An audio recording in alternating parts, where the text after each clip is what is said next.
Hi, this is Richard Carlton London, and you're listening to Clear Tales. Here's a brief summary before we listen to the final two chapters. Maple Grove is a senior center in Indiana. Ever been to Indiana? I've passed through it.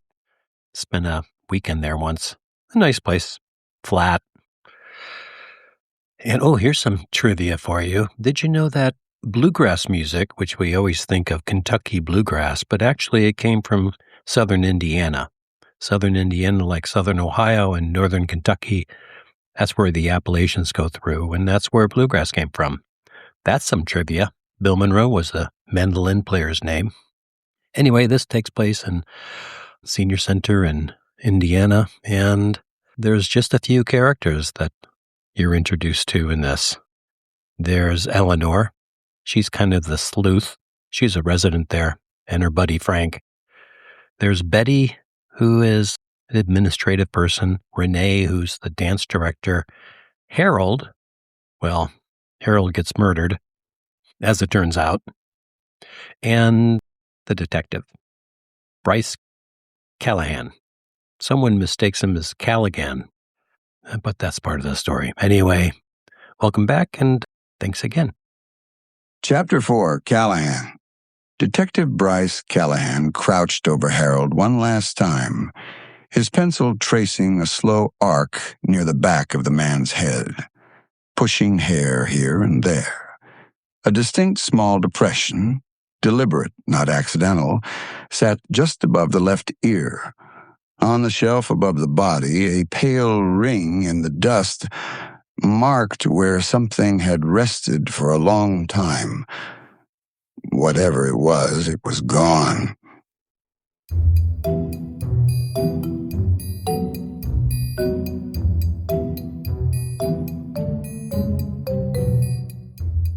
Dish soap, the junior officer said from the doorway as he watched the detective. Pardon? Dish soap, the floor, a spill, and on his shoe.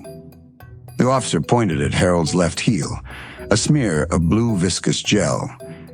Dishwasher detergent. Cascade, if I had to guess, and he pointed to the bottle lying on its side under the opposite shelf. Callahan stood, looked at the shelf, the floor, and the shoe. You know they use Cascade on birds pulled from oil spills, the cop said. They wash them. Is that right?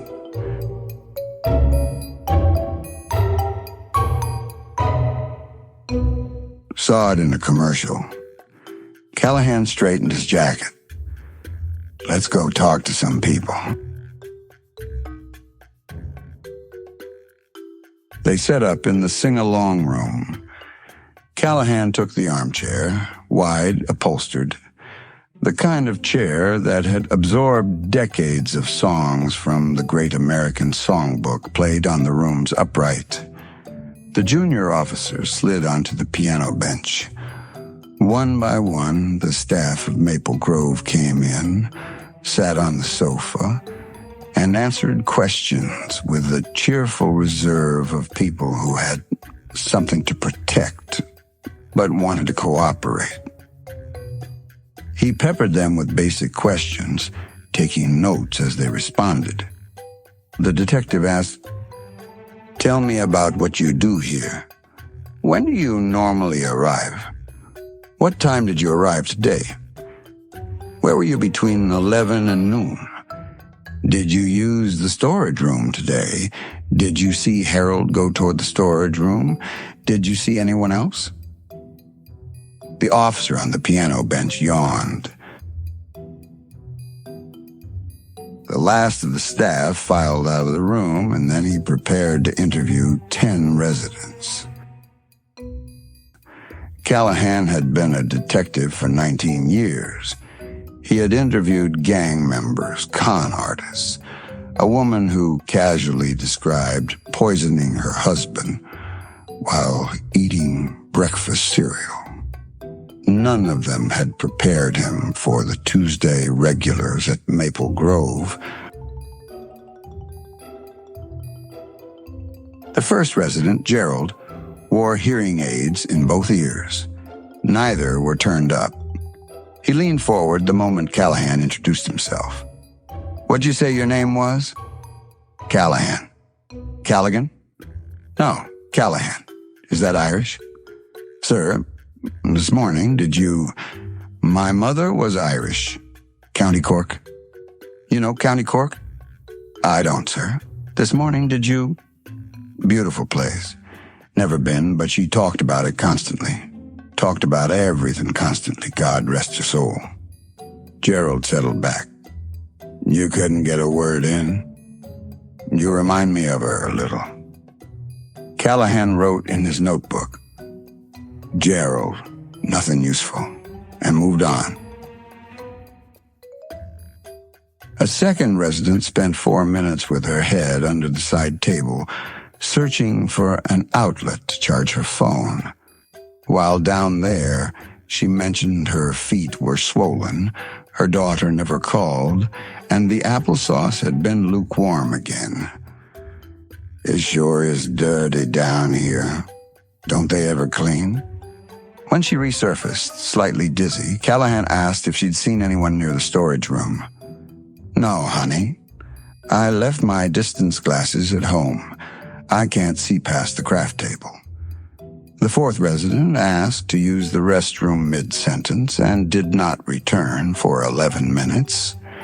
The fifth came in with a thick yellow envelope, stuffed full of photographs, and proceeded to work through them carefully, identifying and sharing the photos, each of her 14 grandchildren identified by name, turning over the picture, checking the date. There was the cheerful woman in a floral blouse who told Callahan he looked puffy around the eyes. Her son was a doctor. It could be his kidneys. Was he drinking enough water? Stay hydrated, she said numerous times. Hydration is everything. The next resident who arrived dragged an oxygen tank behind her at a snail's pace. She delivered the sharpest, most precise account of the morning Callahan had heard from any of them, and filled 2 pages of notes. When he thanked her, she waved him off. "I watch Law and Order every night. I know what you need." The last one fell asleep on the sofa. Callahan sat with a notebook open, staring at mostly blank pages. He stood, stretched, tugged his jacket straight, and looked at his watch. Time to bring a couple of them back in. Betty was first.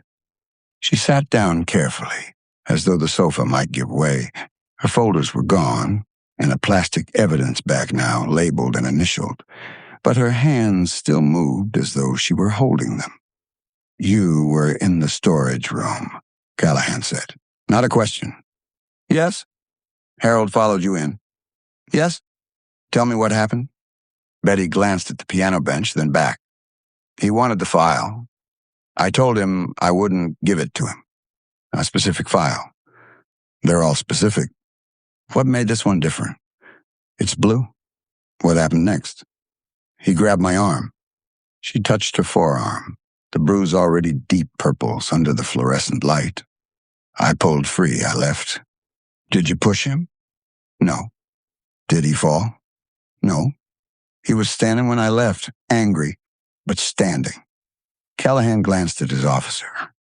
"When need to look at your shoes, Betty." She reached down and slipped off one, then the other, handing them over. Both soles were clean and flat.